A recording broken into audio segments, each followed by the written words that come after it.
ವಿಶೇಷವಾಗಿ 108 ಕಲಾವಿದರಿದ್ದಾರೆ. 108 ಅದರಲ್ಲೂ ಕೂಡ ಕಲೆ ಇದೆ.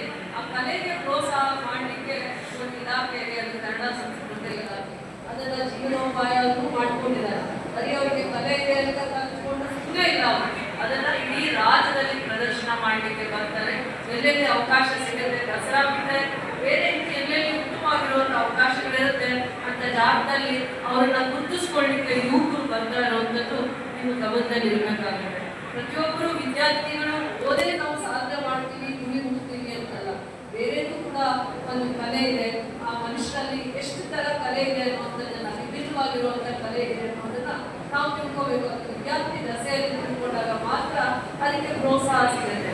ನಾನು ಈ ಕಾರ್ಯಕ್ರಮದ ಒಳಗಡೆ ಬರುವಾಗ ಹಾಡು ಆಡ್ತಾರೆ, ಅವರಿಗೂ ಅದು ಕಲೆ ಇದೆ, ಅದು ಅವರಿಗೆ ಜೀವನಕ್ಕೆ ಒಂದು ಆಧಾರ ಆಗಿದೆ.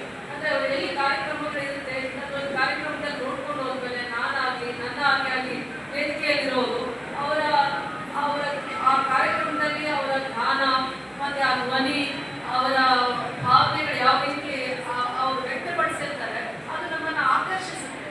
ಮುಂದೆ ಯಾವತ್ತಾದ್ರೂ ಕಾರ್ಯಕ್ರಮಗಳು ಮಾಡುವಂಥ ಸಂದರ್ಭದಲ್ಲಿ ಶಾಲಾ ಹಂತದ್ದು, ಕಾಲೇಜ್ ಹಂತದ್ದು, ಬೇರೆ ಯಾವುದಾದ್ರೂ ಸಾಂಸ್ಕೃತಿಕ ಕಾರ್ಯಕ್ರಮಗಳನ್ನ ಮಾಡುವಾಗ ಅವರು ಆ ಕಾರ್ಯಕ್ರಮನ ವೈಭವೀಕರಿಸ್ತಾರೆ. ಅರ್ಥ ಮಾಡ್ಕೊಳ್ಳಿ, ಯಾವುದೋ ಒಂದು ಕಾರ್ಯಕ್ರಮ ಯಾವ ರೀತಿ ಅದಕ್ಕೆ ಒಂದು ಟ್ರೆಡಿಷನಲ್ ಟಚ್ ಯಾವ ರೀತಿ ಇರುತ್ತೆ ಅಂದ್ರೆ, ಒಂದು ಕಾರ್ಯಕ್ರಮ ಯಶಸ್ವಿ ಆಗ್ಬೇಕಂದ್ರೆ ಆ ಯಶಸ್ವಿ ಆಗ್ಲಿಕ್ಕೆ ಕಾರ್ಯಕ್ರಮನ ವೈಭವೀಕರಿಸೋದು. ಇವತ್ತು ನೀವಿದ್ದಾಗ ನೀವಿಲ್ಲದೆ ಇದ್ರೆ ಕಾರ್ಯಕ್ರಮ ಯಶಸ್ವಿ ಆಗುತ್ತಾ?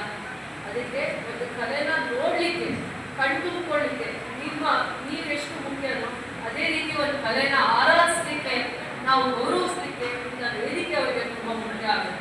ಕಲೆನ ಇವತ್ತು ಆರಾಧಿಸ್ಬೇಕು, ವೈಭವೀಕರಿಸ್ಬೇಕು, ಗೌರವಿಸ್ಬೇಕು, ಅವಾಗ ಅದಕ್ಕೆ ಗೌರವ ಸಿಗುತ್ತೆ. ಅದರದ್ದೇ ಒಂದು ಇಲಾಖೆಯ ಒಂದು ಹೆಣ್ಮಗು ಆ ಜವಾಬ್ದಾರಿ ತಗೊಂಡು ವಿಜಯಲಕ್ಷ್ಮಿ ಅವರು ಆ ಜವಾಬ್ದಾರಿಯನ್ನು ನಮ್ಮ ಸಂಸ್ಕೃತಿ ಏನಿದೆ, ಪರಂಪರೆ ಏನಿದೆ, ಅದು ಕ್ಷೀಣಿಸ್ತಾ ಬರ್ತಾ ಇದೆ. ಅದ್ರ ಬಗ್ಗೆ ಸ್ವಲ್ಪ ಪರಿಚಯ ಮಾಡಿ ಯುವಕರಲ್ಲಿ, ವಿದ್ಯಾರ್ಥಿಗಳಲ್ಲಿ ಅದು ನಶಿಸಿ ಹೋಗಬಾರ್ದು, ವೈಭವೀಕರಿಸಿ ಅದನ್ನ. ಮತ್ತೆ ಈ ಕಾರ್ಯಕ್ರಮ ಯಾವುದೇ ಒಂದು ಸಭೆ ಆಗಲಿ, ಭಾಷಣ ಮಾಡೋ ಕಾರ್ಯಕ್ರಮ ಅಲ್ಲ. ಇದನ್ನ ನೀವು ಅರ್ಥೈಸಿಕೊಂಡು ಈ ಕಲೆನ ಆನಂದಿಸ್ಬೇಕು, ಖುಷಿ ಪಡ್ಬೇಕು. ಅವರಲ್ಲಿ ಏನ್ ಕಲೆ ಇದೆ, ಎಷ್ಟು ವರ್ಷಗಳ ಕಾಲ ಪರಿಶ್ರಮ ಮಾಡಿದಾಗ ಮಾತ್ರ ಈ ಕಲೆ ಅವರಿಗೆ ಯಶಸ್ವಿ ಆಗಿ ಇಂಥ ವೇದಿಕೆಗಳಲ್ಲಿ ಅವರು ಒಂದು ಅಭಿನಯಿಸಲಿಕ್ಕೆ ಅವಕಾಶ ಸಿಗ್ತಾ ಇದೆ ಅನ್ನೋದನ್ನ ಅರ್ಥ ಮಾಡ್ಕೋಬೇಕು. ಓದೇ ಸಾಧಿಸ್ತೀವಿ, ಓದ್ಬಿಟ್ಟೆ ಗುರಿ ಬಿಡ್ತೀವಿ ಅಂತಲ್ಲ, ಅದು ಬಿಟ್ಟು ಹಿಂದೆ ಎಷ್ಟು ಜನ ಯಾವ್ಯಾವ ರೀತಿ ಪುಸ್ತಕ ಬರೆಯೋದಿರ್ಬೋದು, ಒಂದು ಹಾಡು ಆಡೋದಿರ್ಬೋದು, ಅವರಲ್ಲೇ ಪ್ರತಿಯೊಬ್ಬ ಮನುಷ್ಯನಲ್ಲೂ ಇಷ್ಟೊಂದು ಟ್ಯಾಲೆಂಟ್ ಇರುತ್ತೆ. ಆ ಇಡನ್ ಟ್ಯಾಲೆಂಟ್ನ ಎಲ್ಲಾದ್ರೂ ಆಚೆ ತೆಗಿಲಿಕ್ಕೆ ಆಗುತ್ತೆ ಅಂದ್ರೆ ಒಂದು ಶಾಲೆ, ಒಂದು ಕಾಲೇಜು, ಇದೊಂದು ಈ ಇಲಾಖೆಯ ಮುಖಾಂತರ ಮಾತ್ರ ಅದನ್ನ ಆಚೆ ತೆಗಿಲಿಕ್ಕೆ ಆಗುತ್ತೆ. ಅದನ್ನ ವೈಭವೀಕರಿಸೋದು ಅಂದ್ರೆ ನೀವು ಅದನ್ನ ಆನಂದಿಸಿದಾಗ, ನೀವು ಗೌರವಿಸಿದಾಗ, ನೀವು ಅದಕ್ಕೆ ಚಪ್ಪಾಳೆ ಮುಖಾಂತರ ನಿಮ್ಮ ಅವರಿಗೆ ಆಶೀರ್ವಾದ ತೋರಿಸಿದಾಗ, ಚಪ್ಪಾಳೆ ಮುಖಾಂತರ ನೀವು ಆಶೀರ್ವಾದ ತೋರಿಸಿದಾಗ ಮಾತ್ರ ಆ ಕಲೆ ವೈಭವೀಕರಿಸ. ರೋಡ್ಗೆ ನಾವು ಅನುದಾನನ ನಿಗದಿ ಮಾಡಿದ್ದೀವಿ, 2 ಕಡೆ ರೋಡ್ ಟೆಂಡರ್ ಪ್ರಕ್ರಿಯೆ ಮುಗಿದಿದೆ.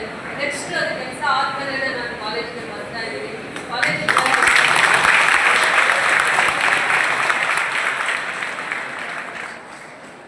ಮತ್ತೆ ನಾವು ಕಾಂಪೌಂಡ್ಗೆ, ಸೇಫ್ಟಿ ಮೆಜರ್ಸ್ಗೆ ಕಾಂಪೌಂಡ್ಗೂ ಕೂಡ ನಾನು ಸರ್ಕಾರದ ಹಂತದಲ್ಲಿ ಆ ಪ್ರಪೋಸಲ್ ಕೂಡ ಸರ್ಕಾರದಲ್ಲಿ ಪ್ರಯತ್ನ ಮಾಡ್ತಾ ಇದ್ದೀನಿ. ನನಗೆ ಈ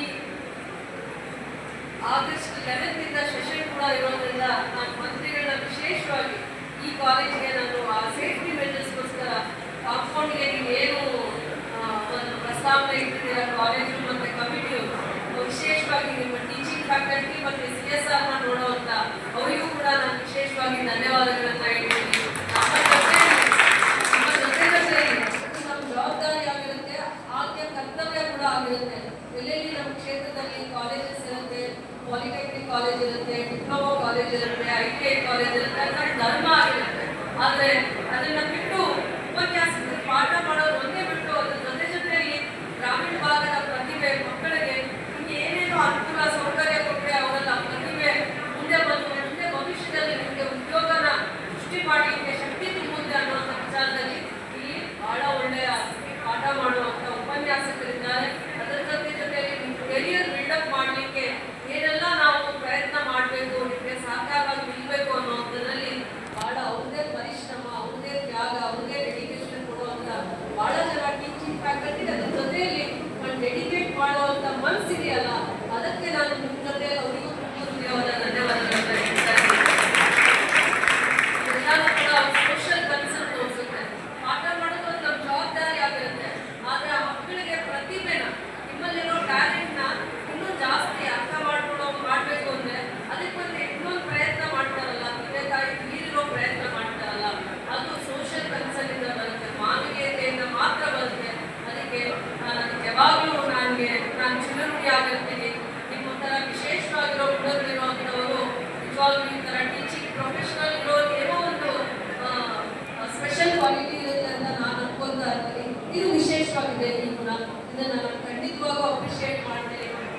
ದಿನಗಳಲ್ಲಿ ನಾವು ಎಲ್ಲೆಲ್ಲಿ ಗ್ರಾಮೀಣ ಭಾಗದಲ್ಲಿ ಕಾಲೇಜಸ್ ಇರುತ್ತೆ ಅಪ್ಗ್ರೇಡ್ ಮುಂದೆ ಬರೋ ದಿನಗಳಲ್ಲಿ ಸರ್ಕಾರದ್ದೇ ಅನುದಾನಕ್ಕೆ ಕಾಯಕ್ಕಾಗಲ್ಲ. ಎಲ್ಲ ಡೆವಲಪ್ಮೆಂಟ್ ಗೌರ್ಮೆಂಟ್ ಕೊಡೋ ಅನುದಾನದಲ್ಲೇ ಮಾಡ್ತೀವಿ ಅಂದ್ರೆ ತಪ್ಪಾಗುತ್ತೆ.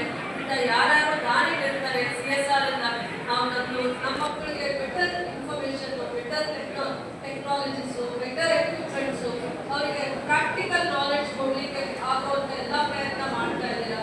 ಥ್ಯಾಂಕ್ಫುಲ್ ಟು ಯು ಅಂತ ಹೇಳ್ತಾ ಎಲ್ಲರಿಗೂ wonderful day, meaningful day, colourful day. Please enjoy.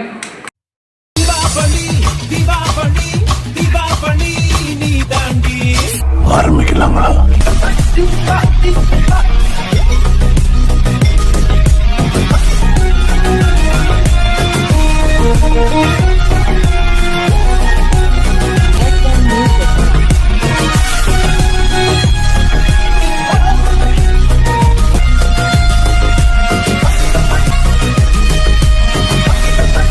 தரம் என்றும் நிரந்தரம், தரம் என்றும் நிரந்தரம், தரம் என்றும் நிரந்தரம். வாங்க.